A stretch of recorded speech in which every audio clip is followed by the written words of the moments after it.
Fala pessoal, e o nosso câmbio, hein? 4,998, beirou os 5, aí o Banco Central entrou com um leilão de venda, swap, e conteve um pouco o mercado, recuando para 4,96. Como eu disse outro dia, o mercado estava 4,50, subiu uma grandeza, já foi para quase aí 4, quase 5. Então veja que o mercado 10%. E o que trouxe esse mercado, o que está acontecendo, a gente falou um pouco ontem, mas eu quero ainda dar a parte 2 hoje. Parte 2 vinda da China, a gente sabe de Xangai e Pequim, mas o problema é que, por exemplo, o minério de ferro caiu 10% o preço dele. Então as empresas como a CSN, a Gerdau e a Vale do Rio Doce, os preços dela nas ações da Bolsa de Valores B3 despencaram devido ao aumento, a baixa do preço dessa commodity. Então, a China parando de consumir, ela faz com que os commodities caiam o preço de uma forma geral. E o Brasil, você sabe que ele é forte exportador de commodities. Se você não exporta, não entra dinheiro. E tudo é uma questão de oferta e procura. Então, se você tem uma procura menor na China por um produto, esse produto vai se vender menos, vendendo menos, o Brasil terá menos dólar. E aí será menos oferta de dólar para o Brasil. Com taxa de juros alta nos Estados Unidos, você tem uma diminuição de entrada de dólar no Brasil e uma saída de capital do Brasil para outros ativos, outros países. Então, é um conjunto de coisas que faz esse mercado subir. Agora, existe também uma questão complicada que é o nosso STF, Bolsonaro, política brasileira. Eles começaram a sair agora e conversaram pelas beiradas, começaram a falar sobre o caso Daniel Silveira. O Alexandre de Moraes já disse que porque a tornozeleira está desligada, sendo que ele não deveria falar mais nada, porque afinal de contas não existe mais processo contra Daniel Silveira. Aí estão dizendo que o caso lá não impede dele ser inelegível, ou seja, ele não pode concorrer às próximas eleições, isso é uma coisa dúbia. Também estão ali contestando se é válido ou não esse decreto, esse perdão, essa graça, porque o trânsito não está em julgado e não aconteceu. Também a Rosa Weber pediu 10 dias para o governo se pronunciar, para o Bolsonaro se pronunciar sobre esse perdão.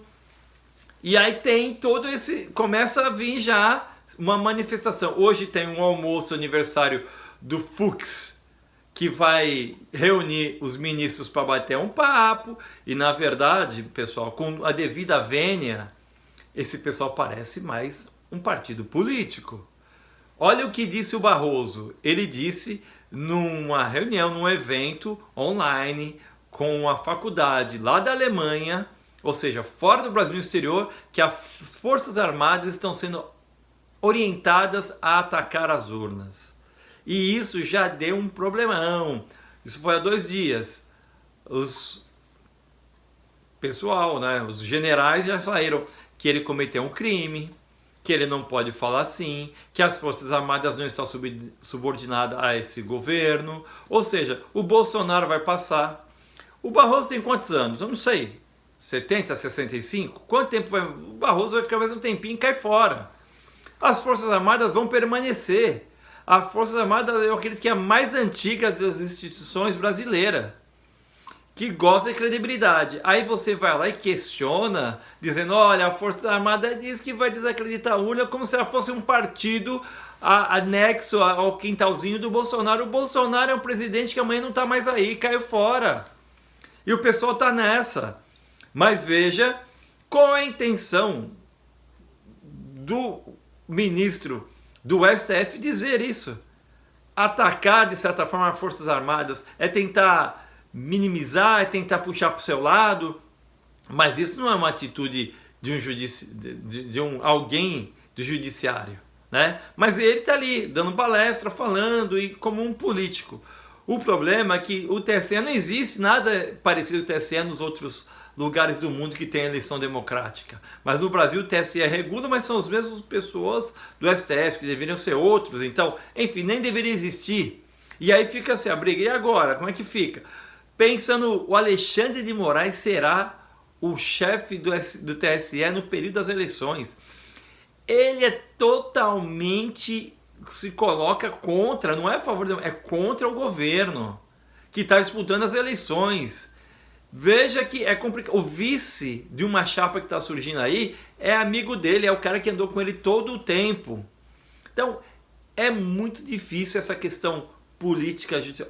No Brasil, infelizmente, o país ele não galga, ele não alcança certos níveis de força e grandeza no mundo devido a essa guerra política. A guerra política que quer ficar de um lado que está no poder já há um bom tempo e não aceita alguém chegando novo. Diferente dos Estados Unidos, que quando entra um e outro, eles se preocupam com o país. É bem verdade que os Estados Unidos mudou algumas características nos últimos tempos, principalmente em alguns estados democratas. Mas ainda existe um cerne, existe uma linha ainda que é pró-país.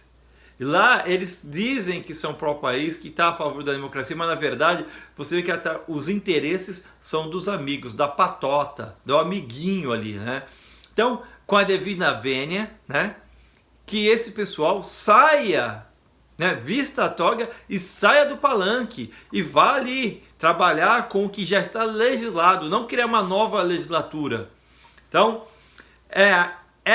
por essas e outras que o nosso câmbio sai de 4,50 para 4,96.